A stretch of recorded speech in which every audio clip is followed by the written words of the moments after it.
Hello students, how are you?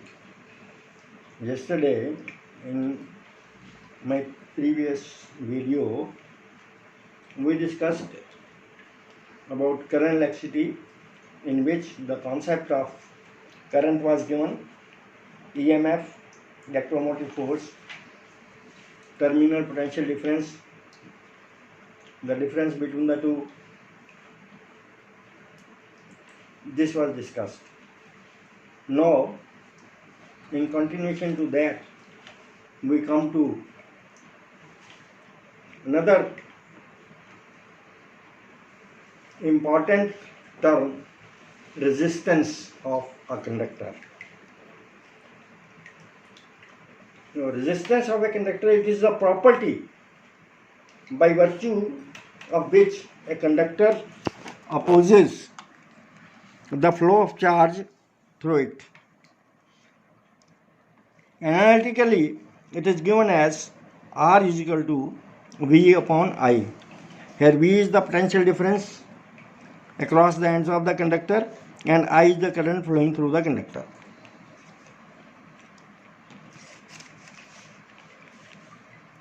So SI unit, system international unit is, since R is equal to V upon I, it is volt. For I, SI unit of current is ampere. It becomes 1 volt, 1 per ampere is equal to 1 ohm. So it is a property essentially of the conductor which opposes the flow of current through it. Simple language. Opposes the flow of current through it. Atoms of the conductor, they oppose the flow. This is termed as resistance. This opposition is known as resistance of the conductor. Obviously, the more is the resistance, the lesser will be the current flowing through it, and the lesser is the resistance, more is the current flowing through it. Fun. Let us assume a picture is going on in a hall and there are 5 gates and 5 gatekeepers are there, and there is a number of students, say hundreds of students, waiting outside and waiting inside to get into the theatre. So it's very difficult since there are 5 gatekeepers on 5 gates. And they are checking it. No free entry is possible for any student. In case one gatekeeper is removed from the gate, a few students will manage to enter into the gate. And if the number of gatekeepers, say 2, 3, 4, they are removed from the gates, the more students will rush into the theatre to see the movie. Now here students refer to electrons and theatre refers to conductor. The flow of electrons in a conductor, and of course the gatekeepers refer to resistance. As the resistance is moved, is reduced, number of flow of electrons, flow of charge, that is the flow of charge, that is current. The passage of current through the conductor increases, the current increases. Therefore, greater is the resistance, lesser is the current. Lesser is the resistance, greater is the current.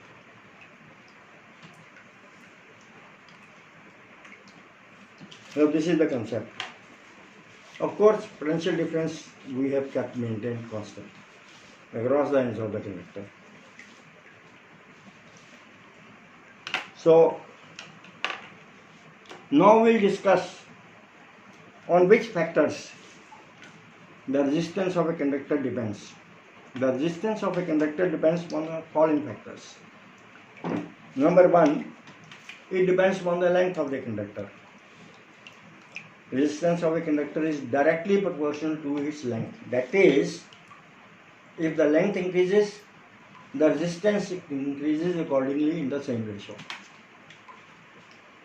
and inversely proportional to the area of cross section of the conductor.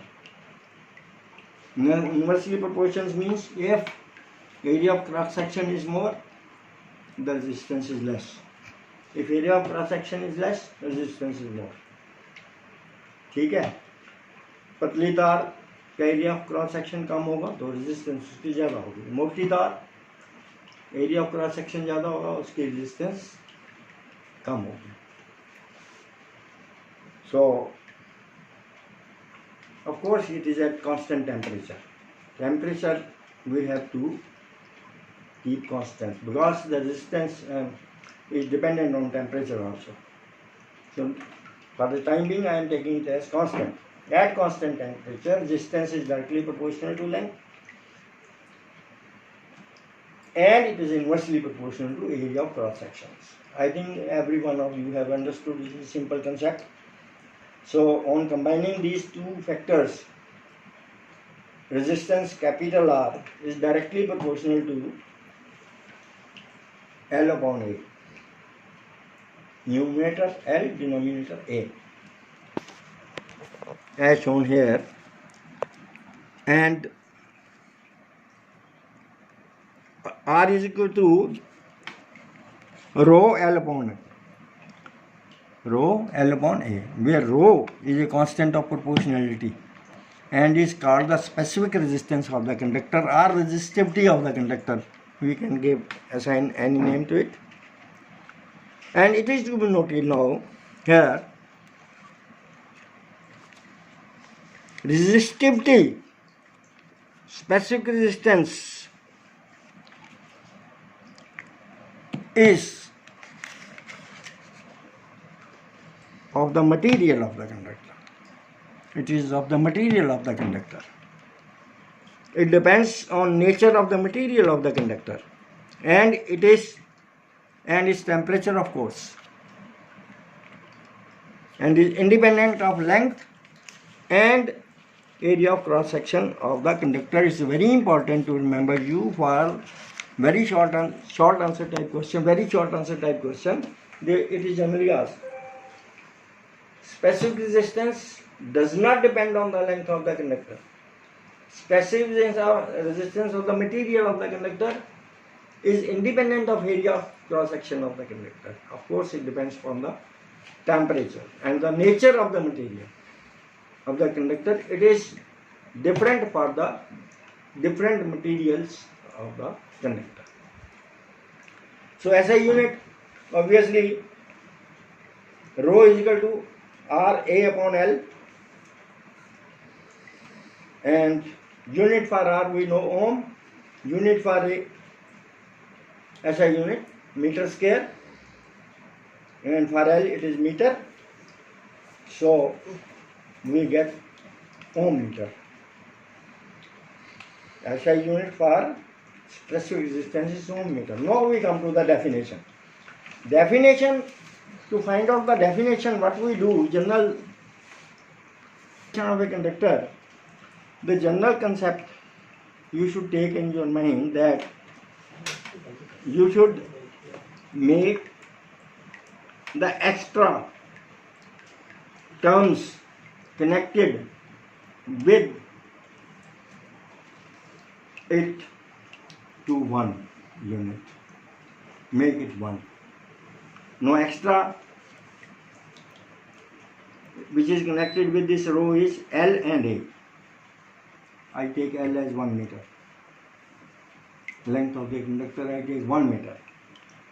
And A, to eliminate A, I shall have to take A is equal to 1 meter square, 1 square meter. So L is 1 meter, A is 1 meter square, L and A are eliminated in this way 1.1. So R is equal to rho. Simple definition is now clear. So now we have applied the conditions that we have taken the length of the conductor 1 meter having area of cross section 1 meter square, 1 square meter, then resistance,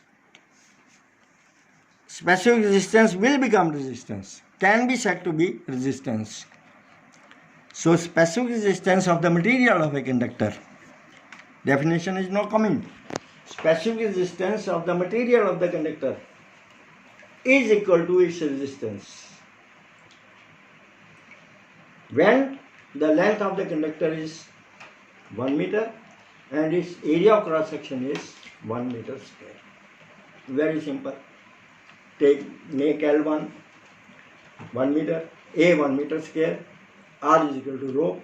Therefore, we can readily say that specific resistance or resistivity of the material of a conductor can be termed as its resistance when the length of the conductor is taken to be 1 meter and area of cross section is 1 meter square, or it is the resistance offered by the unit cube of the material of the conductor. Simple definition.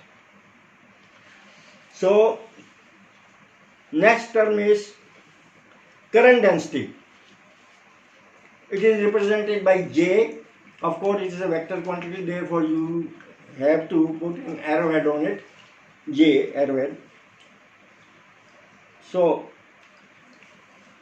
current density is defined as the amount of charge flowing per second.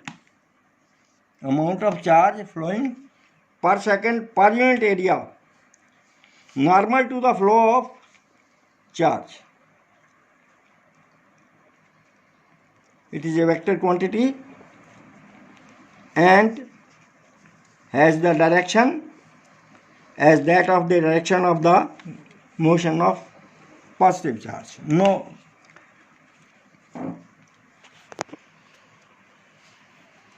Learn it in this manner.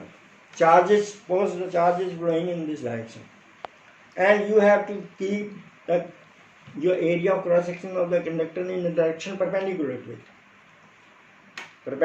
it. If it is not kept perpendicular and making a certain angle with this, A area is making an angle theta with the normal. So this is the normal. So this is the normal and this is the area, which is not in the direction of normal. It is making certain angle. Let it be theta. If we draw the perpendicular, it becomes base. Base upon hypotenuse is called theta. So area A in a direction which is not normal, making an angle theta with the normal, amounts to the same thing as A cos theta, because cos theta is base upon hypotenuse. A cos theta, normal to the flow of charge. We have to take the amount of charge passing per unit time in 1 second in an area held normal to the charge. Area A held normal to the flow of charge. If it is not kept normal to the flow of charge and making certain angle theta with the normal, obviously that amounts to the same thing as if A cos theta is the normal. A cos theta is the normal, therefore J is equal to charge Q passing through a